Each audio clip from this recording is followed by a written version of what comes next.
This is Red Carpet Flies, news on the fly, bringing you daily, unique, and interesting entertainment, celebrity, and luxury news for November 24th. North Korean man reportedly sentenced to death for bootlegging Squid Game.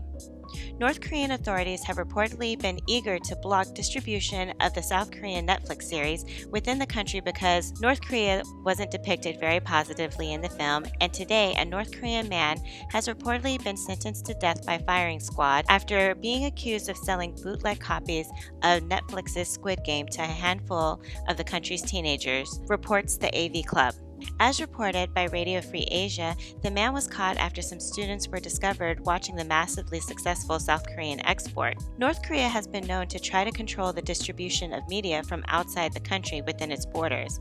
Squid Game's success has presumably only spurred on those efforts due to a variety of factors, including the long-standing tension between the two nations, the fact that the series directly touches on North Korea's domestic woes by making one of its characters a North Korean defector who plays the show's deadly game in an effort to raise money to smuggle her family out of the nation. In addition to the death sentence passed on to the man who reportedly smuggled the show on a flash drive from China, North Korean authorities have also reportedly sentenced a number of students who viewed the series to 5 years or more of hard labor. Everyone involved is being punished under North Korea's new Elimination of Reactionary Thought and Culture law that passed last year, which makes it potentially a capital offense to distribute or view media from capitalist countries. You know, America has a lot of problems, and we are far from fixing them. But when I hear about stories like this, I'm thankful that I live in the United States.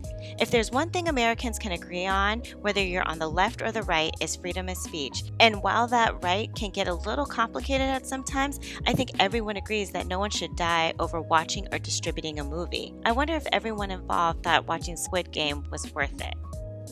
Prada on Ice opens in New York and Beverly Hills. Who doesn't love a great pop-up shop? I know I love these creative installations. Ahead of the upcoming 2022 Winter Olympics in Beijing, Prada has unveiled Prada on Ice at its New York and Beverly Hills flagships, reports Women's Wear Daily. The pop-up shops feature a full collection of outerwear, knits, sweaters, ski goggles, skis, snowboards, boots, ski boot bags, sleeping bags, and snowshoes. The pop-up at Prada's New York flagship at 575 Broadway opened Monday and will remain until January 6th. The Beverly Hills pop-up shop, which unveiled November 16th, will be up until January 9th, and an Aspen pop-up shop will open next month. Prada on Ice pop-ups have also opened in China and Japan, as well as such European countries as Denmark, Italy, Russia, and the United Kingdom. The pop-up's decor features snow white walls and red LED strip displays rolling Prada's logos like a scoreboard. The stands of the stadium are transformed into a functional area for customers, and a bobsled platform becomes a display surface. This scene is highlighted by mannequins reproducing sport figures and athletic poses. The Prada on Ice capsule collection has a total of 199 stock-keeping units, ranging in price from $295 to $5,400.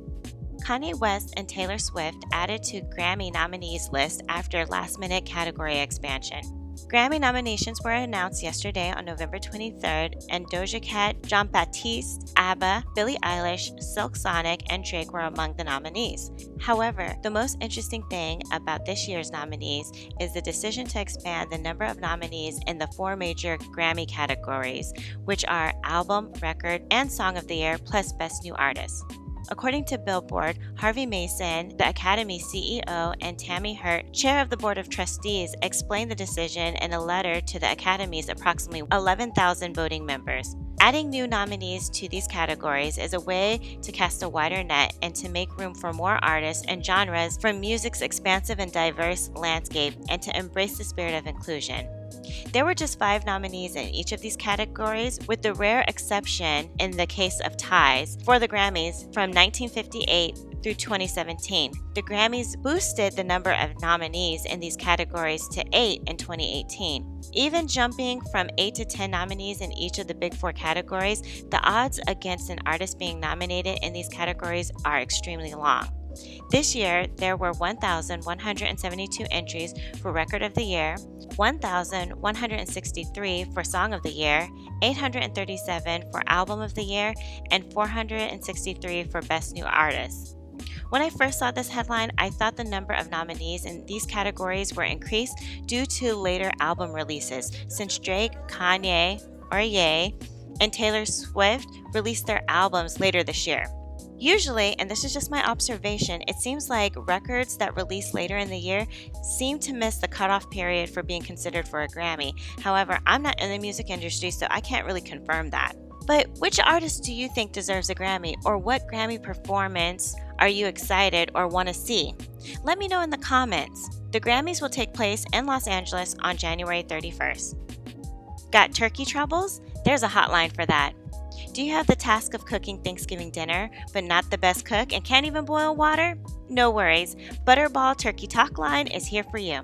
According to CNN.com, for the past 40 years during the holidays, these hotline experts have been available to help people troubleshoot their turkey troubles. Hotline associates can help you with everything from cooking a turkey for the first time to figuring out if grilling or deep frying a turkey is safe.